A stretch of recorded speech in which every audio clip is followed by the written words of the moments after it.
ಸಿರಿಧಾನ್ಯಗಳ ಮಾಲ್ಟ್ ಉತ್ಪಾದನಾ ಘಟಕವನ್ನು ಸ್ಥಾಪಿಸುವ ನಮ್ಮ ಮಾರ್ಗದರ್ಶಿಗೆ ಸ್ವಾಗತ. ಈ ವಿಡಿಯೋದಲ್ಲಿ ನಾವು ಅಗತ್ಯವಿರುವ ಆರಂಭಿಕ ಹೂಡಿಕೆಯನ್ನು 2 ವರ್ಗಗಳಾಗಿ ವಿಂಗಡಿಸುತ್ತೇವೆ: ಸ್ಥಿರ ಬಂಡವಾಳ ಮತ್ತು ಕಾರ್ಯನಿರತ ಬಂಡವಾಳ.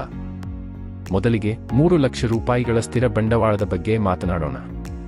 ಇದು ಕಟ್ಟಡ, ಯಂತ್ರೋಪಕರಣಗಳು ಮತ್ತು ಸಲಕರಣೆಗಳಂತಹ ದೀರ್ಘಾವಧಿಯ ಸ್ವತ್ತುಗಳಲ್ಲಿನ ಹೂಡಿಕೆಯನ್ನು ಒಳಗೊಂಡಿದೆ. ನಾವು ಕಟ್ಟಡ ಅಥವಾ ಶೆಡ್ ಅನ್ನು ಸ್ಥಾಪಿಸುವ ಬಗ್ಗೆ ಮಾತನಾಡುತ್ತಿದ್ದೇವೆ. ಅಗತ್ಯ ರಿಪೇರಿ, ಒಳಾಂಗಣ ಕೆಲಸ ಮತ್ತು ಪೀಠೋಪಕರಣಗಳೊಂದಿಗೆ ಪೂರ್ಣಗೊಂಡಿದೆ. ನೆನಪಿಡಿ, ನಾವು ಈಗಾಗಲೇ ಹಿಂದಿನ ವಿಡಿಯೋದಲ್ಲಿ ಯಂತ್ರೋಪಕರಣಗಳು ಮತ್ತು ಉಪಕರಣಗಳ ಬಗ್ಗೆ ಚರ್ಚಿಸಿದ್ದೇವೆ. ಸ್ಥಿರ ಬಂಡವಾಳದಲ್ಲಿ ವಿಮೆ, ಪರವಾನಗಿಗಳು ಮತ್ತು ಪರವಾನಗಿಗಳಂತಹ ವೆಚ್ಚಗಳು ಸೇರಿವೆ. ಮುಂದೆ ನಮ್ಮಲ್ಲಿ ಒಟ್ಟು 1,90,000 ರೂಪಾಯಿಗಳ ಕಾರ್ಯನಿರತ ಬಂಡವಾಳವಿದೆ. ಇದು ನಿಮ್ಮ ದೈನಂದಿನ ಕಾರ್ಯಗಳಿಗೆ ಅತ್ಯಗತ್ಯವಾಗಿದೆ.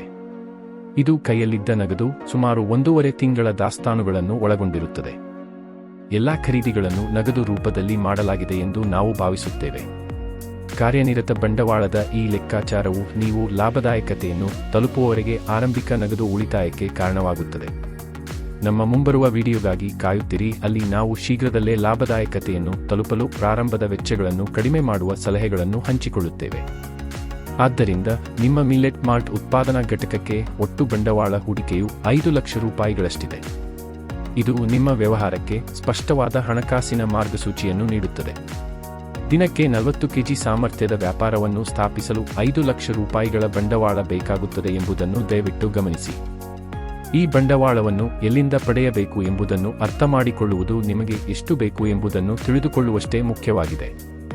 ಸ್ಥಿರ ಬಂಡವಾಳ ಮತ್ತು ಕಾರ್ಯನಿರತ ಬಂಡವಾಳವು ವಿಭಿನ್ನ ಪಾತ್ರಗಳನ್ನು ಹೊಂದಿವೆ, ಆದ್ದರಿಂದ ಅವುಗಳ ಮೂಲಗಳು ವಿಭಿನ್ನವಾಗಿರಬೇಕು.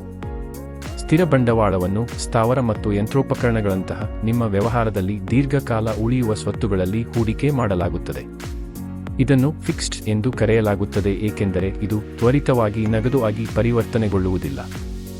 ಸ್ಥಿರ ಬಂಡವಾಳವನ್ನು ಸಂಗ್ರಹಿಸಲು ವೈಯಕ್ತಿಕ ಉಳಿತಾಯ, ಸ್ನೇಹಿತರು ಮತ್ತು ಕುಟುಂಬದವರ ಸಹಾಯ, ಪಾಲುದಾರಿಕೆ ಅಥವಾ ಲಾಭವನ್ನು ಮರುಹೂಡಿಕೆ ಮಾಡುವಂತಹ ತಕ್ಷಣದ ಮರುಪಾವತಿಯ ಅಗತ್ಯವಿಲ್ಲದ ದೀರ್ಘಾವಧಿಯ ತಾಳ್ಮೆಯ ಮೂಲಗಳನ್ನು ಪರಿಗಣಿಸಿ.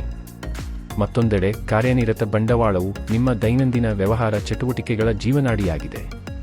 ಕಚ್ಚಾ ವಸ್ತುಗಳನ್ನು ಖರೀದಿಸಲು ಮತ್ತು ಕಾರ್ಯಾಚರಣೆಯ ವೆಚ್ಚಗಳನ್ನು ಭರಿಸಲು ನೀವು ಇದನ್ನು ಬಳಸುತ್ತೀರಿ.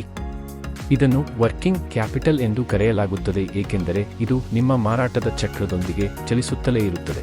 ಇದು 1 ವಾರದಿಂದ 3 ತಿಂಗಳವರೆಗೆ ಇರುತ್ತದೆ. ಇದಕ್ಕೆ ಸೂಕ್ತವಾದ ಮೂಲಗಳು ಅಲ್ಪಾವಧಿಯಿಂದ ಮಧ್ಯಮ ಅವಧಿಯದ್ದಾಗಿರಬಹುದು, ಬಹುಶಃ ಸ್ಥಿರ ಮರುಪಾವತಿಗಳನ್ನು ಒಳಗೊಂಡಿರಬಹುದು. ಆಯ್ಕೆಗಳು ಸಮುದಾಯ ಸಂಸ್ಥೆಯ ಸಾಲಗಳು ಅಥವಾ ಓವರ್ಡ್ರಾಫ್ಟ್ ಮತ್ತು ಕಡಿಮೆ ಬಡ್ಡಿದರದಲ್ಲಿ ಬ್ಯಾಂಕುಗಳಿಂದ ನಗದು ಸಾಲ ಸೌಲಭ್ಯಗಳನ್ನು ಒಳಗೊಂಡಿವೆ. ಈ ಹಣಕಾಸು ಯೋಜನಾ ಕಾರ್ಯತಂತ್ರದೊಂದಿಗೆ ನೀವು ಯಶಸ್ವಿ ಸಿರಿಧಾನ್ಯ ಮಾಲ್ಟ್ ಉತ್ಪಾದನಾ ಘಟಕವನ್ನು ಸ್ಥಾಪಿಸುವ ಹಾದಿಯಲ್ಲಿದ್ದೀರಿ. ಈ ವಿಡಿಯೋವನ್ನು ವೀಕ್ಷಿಸಿದ್ದಕ್ಕಾಗಿ ಧನ್ಯವಾದಗಳು. ಲೈಕ್ ಮಾಡಿ, ಶೇರ್ ಮಾಡಿ ಮತ್ತು ವ್ಯಾಪಾರ್ ಕೋಚ್ ಚಾನೆಲ್ಗೆ ಚಂದಾದಾರರಾಗಿ.